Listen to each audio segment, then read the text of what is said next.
Во поголемиот број општини потребно е зголемување на капацитетите или отварање на нови градинки.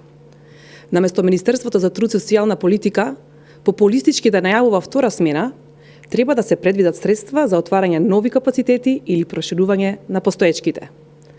Намерата да се отвара втора смена со постоечкиот кадар ќе ги преполови сегашните капацитети. Доколку во една градинка преку ден се згрижеле 200 деца.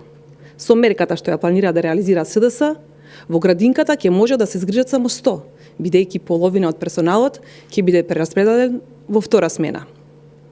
СДС, наместо да размисли како да го реши суштински проблемот за отварање на нови капацитети, со одлуката за двосменско работење во градинките, турка гол популизам.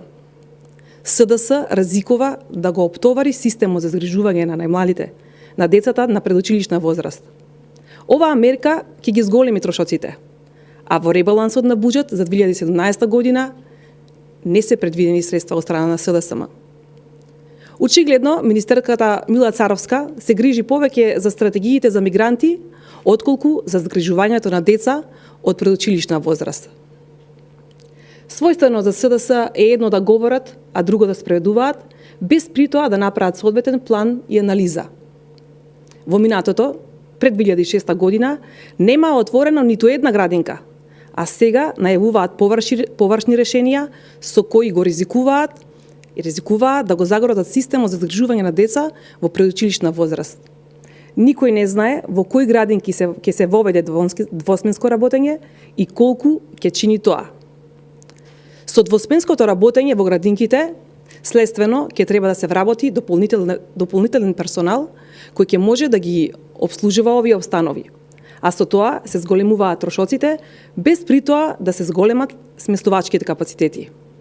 Во моментот има потреба од поголеми капацитети, што е реално барање на родителите во местото каде што такви капацитети воопшто нема. Според анкетата која ја спроведе Министерството за труд и социјална политика, се покажа дека не постои интерес за воведување на втора смена.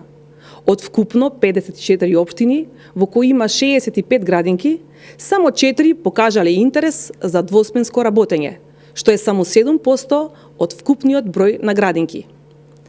СДС сега ја има одговорноста да ја води државата и да ги решава проблемите на граѓаните. СДС го нема веќе луксузот да глуми опозиција и да се занимава со популизам. СДС мора да отпочне со изградба на нови градинки и да ги проширува капацитетите на постојните. Се друго е манипулација на граѓаните. Граѓаните го гледаат тоа и на 15 октомври ќе го казнат СДСМ за неодговорното и непрофесионално работење. Благодарам.